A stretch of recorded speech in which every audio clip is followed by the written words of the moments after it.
February 20th, 1945, Iwo Jima. A twisting ravine just inland from the beach. 4 Marines are moving through the volcanic rock in single file, working their way toward a Japanese airstrip, when they spot an enemy pillbox and drop into a trench to take cover. The ash is black and fine, the kind that swallows your boots to the ankle. The air smells like sulfur. 11 Japanese soldiers occupy a parallel trench, close enough to see clearly. The Marines open fire. The Japanese respond by throwing 2 grenades into the trench. They land in the volcanic ash at the feet of the 4 Marines. There is no time to climb out, no time to run. There is barely time to think. One of the 4 Marines moves. He shoves a fellow Marine aside, drops to the ground, and jams 1 grenade into the ash with the barrel of his rifle. He pulls the second one under his body with his bare hand. He curls himself over both of them. He is 17 years old. The grenades explode. The blast lifts him off the ground, flips him onto his back, punches through his right lung, blows his right eye partially out of its socket, shreds his right arm, and drives more than 250 pieces of shrapnel, plus splinters from his own wooden rifle stock, into his head, chest, and body. The other 3 Marines are unhurt. They look at the boy on the ground in front of them. He is a ruin. He is not moving. They believe he is dead, and they leave him behind, because the battle is still going, and the living cannot stop for the dead. He is not dead. He will not die here.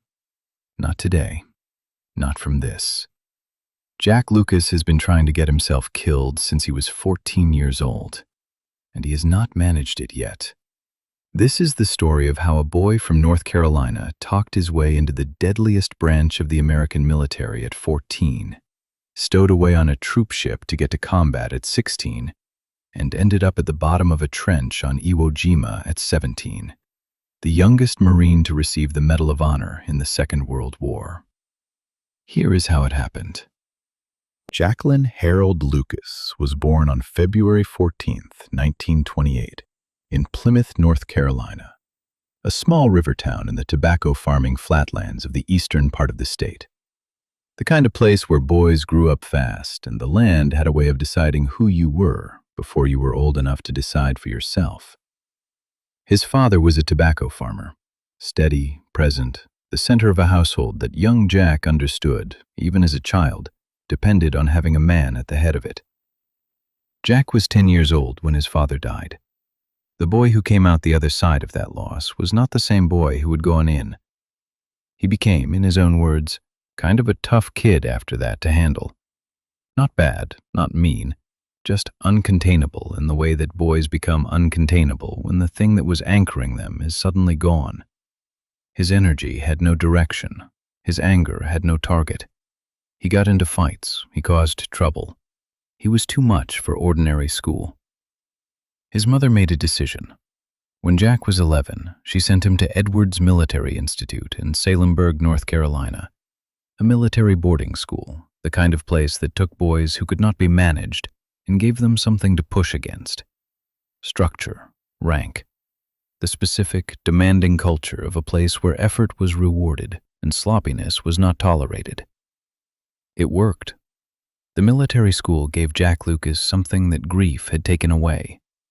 A world that made sense, organized around effort and hierarchy and the satisfaction of doing hard things well. He thrived. He played football, baseball, basketball. He boxed and wrestled. By 13, he had worked his way up to cadet captain, which at a military school is not a ceremonial title, but an earned one.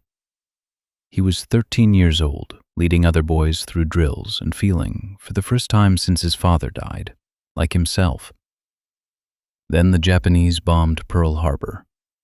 He heard about it the way most Americans heard about it, on the radio, the voice of a news announcer cutting through the normal programming with something that was not normal at all. He was 13 years old. He understood what war meant in the abstract, the way any boy who had grown up reading history understood it. He said later, That signed and sealed the thing for me right there. He decided, with the absolute certainty of a 13-year-old boy for whom the concept of impossibility had not yet fully developed, that he was going to fight in this war. The problem was that the Marine Corps required recruits to be 17. Jack Lucas was 13. He was also, at 5 feet 8 inches and 180 pounds of farm-built muscle, physically indistinguishable from a man in his late teens. That, he decided, was enough. On August 8, 1942, he walked into a Marine Corps recruiting station in Norfolk, Virginia. He was 14 years old. He told them he was 17. His mother's signature was required on the parental consent form. He forged it. The notary public, whose stamp was required to make the form official, had a price. Jack paid it. The recruiters looked at the broad-shouldered boy in front of them and saw no reason to doubt the paperwork. He was in. Boot camp at Parris Island was not a shock to a boy who had spent 3 years at a military school. The discipline was familiar. The physical demands were manageable. He had been training his body for years without knowing that was what he was doing. He completed boot camp without difficulty and was assigned to train as a heavy machine gun crewman at Camp Lejeune. He was 14 years old, and he was a United States Marine. The Marine Corps then sent him to Hawaii. Hawaii was not the war. Hawaii was a staging area, a logistics hub where men and equipment gathered before being sent forward to wherever the fighting actually was. For Jack Lucas, who had enlisted specifically to fight and had been preparing himself, consciously or not, for years, Hawaii was intolerable. He was a Marine. There was a war. He was not in it. He made this frustration known in the specific way that 15-year-old boys make frustrations known: badly. He wrote a letter to his girlfriend back in North Carolina. A personal letter, the kind that boys write to girls when they are far from home and want to be understood. The military censors read it. The letter mentioned, apparently without much concern for concealment, that the author was 15 years old. The censors were not pleased. They reassigned him to truck duty on the base, the military's way of keeping a boy soldier occupied and out of trouble. It did not keep him out of trouble. He got into fights. Multiple fights, the kind that resulted in official reports. He went absent without leave. When a military policeman tried to confiscate the case of beer he was carrying through the barracks, a completely reasonable intervention given that the carrier was 15, Jack Lucas assaulted him. He was court-martialed. He was sentenced to 5 months in the stockade. He served it, breaking rocks on a diet of bread and water, in the time-honored military tradition of giving men with too much physical energy something physical and pointless to exhaust it on. The stockade did not break him. It did not reform him. It did not make him easier to manage or less determined to get to the front. If anything, it concentrated him, burned away everything that was not the central, driving, irrational obsession of a boy who had decided, at 13 years old, that he was going to fight in this war, and had not yet found a system he could not work around.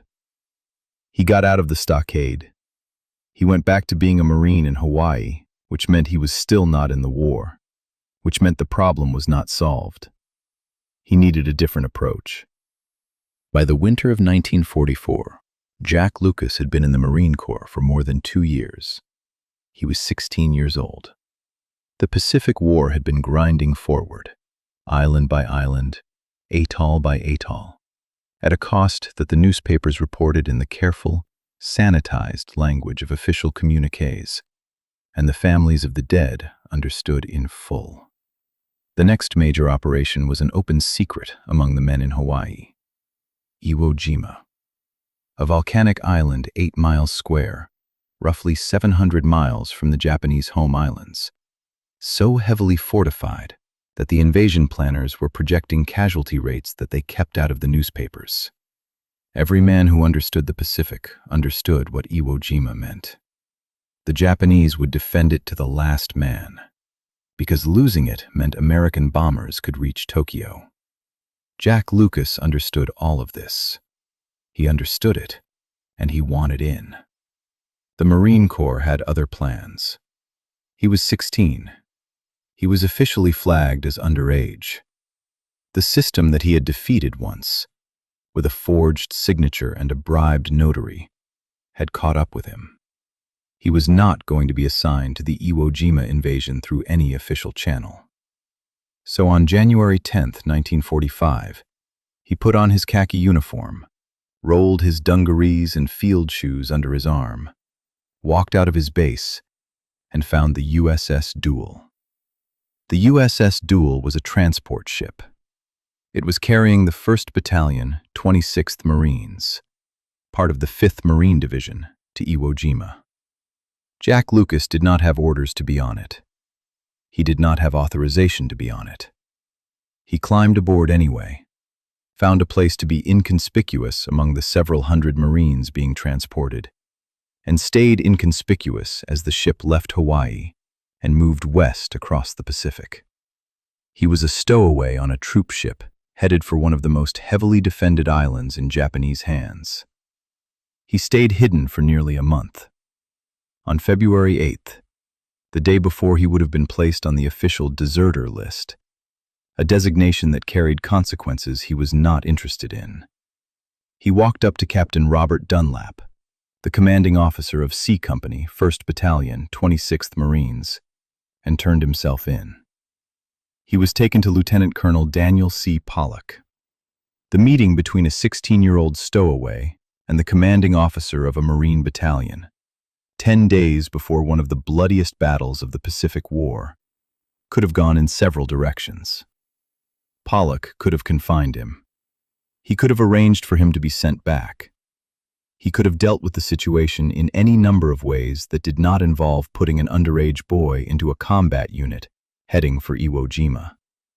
Instead, Pollock looked at the boy in front of him, the boy who had forged his mother's signature, bribed a notary, spent 5 months in the stockade, and stowed away on a troop ship for a month to be here, and said, "I'd like to have a whole shipload of fellows that want to fight as bad as you." He assigned Lucas to Captain Dunlap's rifle company as a rifleman. There was one administrative problem. Lucas had no rifle qualification. He had trained as a machine gunner, not a rifleman, and his transfer to a rifle company required a rifle qualification that he did not technically possess.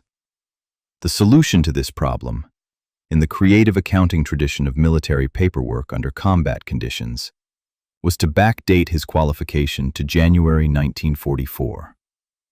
Officially, he had been rifle qualified for over a year. On February 14, 1945, the USS Duel was still at sea. Jack Lucas turned 17 years old. 5 days later, the invasion of Iwo Jima began. Operation Detachment, the name the planners gave it, was the largest marine assault in the history of the Corps.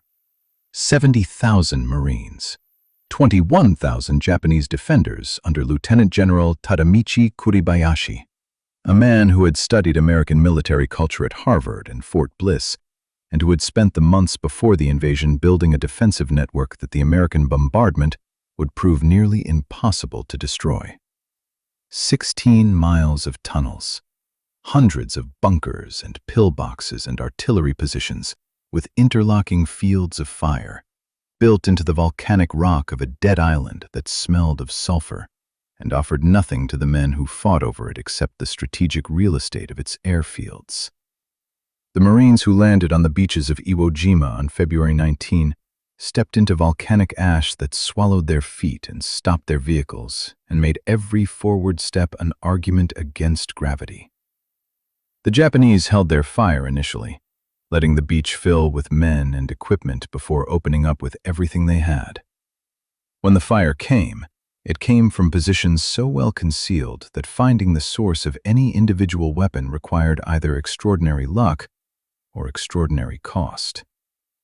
Lucas landed with his company on February 20, the second day of the invasion, when the beach was already layered with the specific chaos of an operation that had gone as planned in its objectives, and as catastrophically as feared in its execution.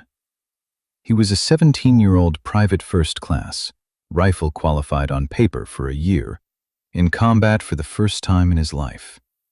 He had been trying to get here for 3 years. The ravine was narrow and twisted, the kind of terrain that Kuribayashi's engineers had specifically designed the island's defenses to exploit. On Iwo Jima, the Japanese did not fight from the beaches. They fought from inside the island, from tunnels and bunkers and interconnected positions that made every yard of advance a new problem with no previously established solution. Lucas and 3 other Marines were moving through the ravine toward the airstrip when they spotted the pillbox and took cover in a trench. Standard movement, standard reaction. The trench was the right call. It put rock between them and the enemy position. Then they saw the 11 Japanese soldiers in the parallel trench, close enough to engage. The Marines opened fire. The Japanese threw 2 grenades. The grenades came in together. They landed in the volcanic ash at the bottom of the trench, within feet of 4 Marines who had nowhere to go. A trench that had been cover a moment before was now an enclosure. The walls that had protected them from Japanese rifle fire were the walls that would contain the blasts. Lucas later described the moment in the flat, practical language that combat veterans use when they have had years to compress what happened into something that can be communicated. I had a choice to make and not much time to make it. I could die alone, or all 4 of us could die together. He shoved the Marine next to him aside and went for the grenades. The first one he jammed into the volcanic ash with the barrel of his rifle, driving it down, trying to contain the blast in the earth. The second one he grabbed with his bare hand and pulled beneath his body. He covered both of them with himself. Think about what that means physically. He was not falling on 1 grenade in a moment of reactive self-sacrifice, the kind of act that happens faster than thought. He was covering 2 deliberately, one of which he had to reach for and retrieve before pulling under him. He had enough time in those seconds to understand exactly what he was doing and choose to do it anyway. The grenades exploded. The blast lifted him off the trench floor and threw him onto his back. His right lung was punctured. His right eye was blown partially out of its socket. His right arm was destroyed. 250 pieces of shrapnel tore into his body, his chest, his head, his back, along with wooden splinters from his own rifle stock, shattered by the force of the explosion and driven into his flesh like secondary shrapnel. The other 3 Marines were unhurt. They looked at the boy on the ash in front of them. He was not moving. He was bleeding from wounds that covered most of his body.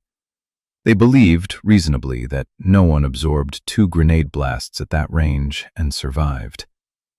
They were in a battle. They left him. He was alive. The second grenade, the one he had pulled under his body with his bare hand, had not exploded.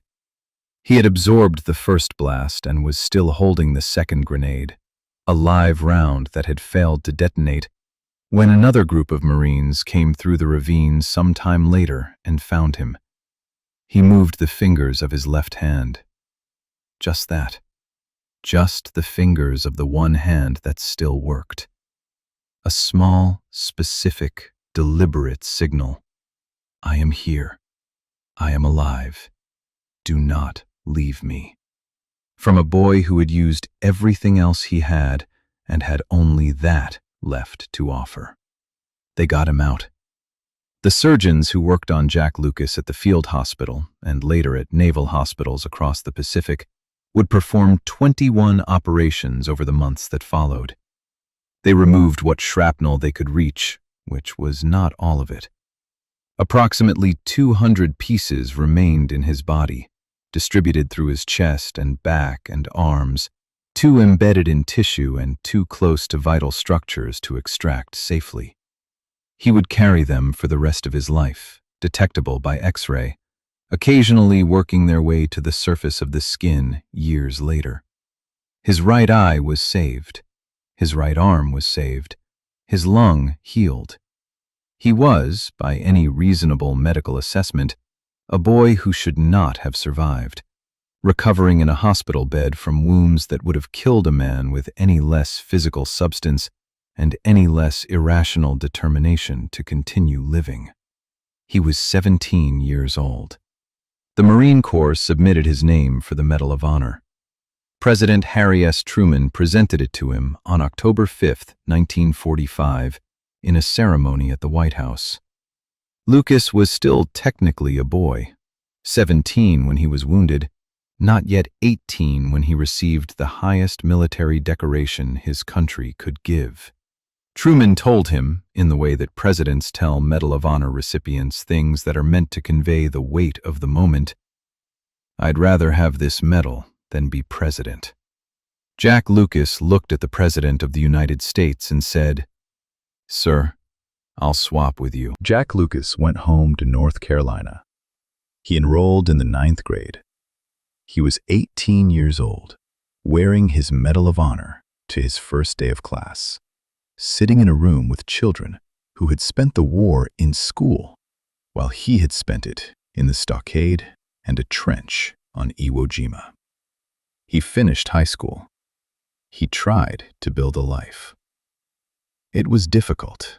In the specific way it is always difficult for men who have been to war very young. The world they come back to is not the world they left, and the person who went away is not the person who returned. And the gap between those two facts can take years to cross. He crossed it, slowly, imperfectly, in the manner of a man who had survived things that should have killed him, and was going to survive this, too, simply because stopping was not something he knew how to do. In 1961, he remarried. His second wife had a son from a previous relationship. By 1977, the marriage had deteriorated badly enough that his wife and stepson decided to solve the problem definitively. They solicited what they believed was a contract killer. The man was an undercover officer with the Maryland State Police. The plot was uncovered. His wife and stepson were arrested, charged, and pleaded guilty. Jack Lucas appeared at the sentencing and asked the court to show them mercy. They received probation. He had absorbed 2 grenades from men he had known for days. He asked a judge to spare the people who had tried to have him murdered. In 1965, at age 40, he decided he needed to conquer his fear of heights. The method he chose was to enlist in the 82nd Airborne Division as a paratrooper and learn to jump out of aircraft. This is not how most people address a fear of heights, but Jack Lucas was not most people. On his first training jump, both parachutes failed to open.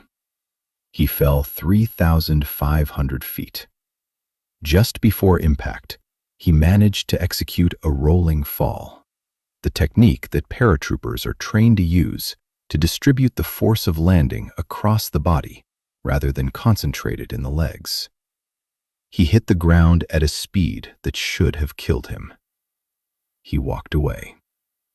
250 pieces of shrapnel already in his body. 2 grenades absorbed at 17. A hitman hired by his own family. Both parachutes failed. The war could not kill him. The grenades could not kill him. The ground could not kill him. He titled his memoir, Indestructible. He was not wrong. Years later, when the keel of the USS Iwo Jima was laid, Jack Lucas placed his Medal of Honor citation inside the hull of the ship. It was sealed there. It remains there. The citation is somewhere inside the steel of a vessel named for the island where a 17-year-old boy pulled 2 grenades under his body and told 3 men they were going to live. He died on June 5, 2008, of leukemia. He was 80 years old. He had enlisted at 14. He had stowed away at 16. He had thrown himself on 2 grenades at 17. He had carried the shrapnel from those grenades in his body for 63 years. He had carried it every day. Through the 9th grade and the stockade stories and the hitman wife and the parachutes that didn't open and the decades of a life lived in the specific manner of a man who had decided in a trench on a volcanic island that the people around him were going to survive. The shrapnel never left him. Neither did the choice he made.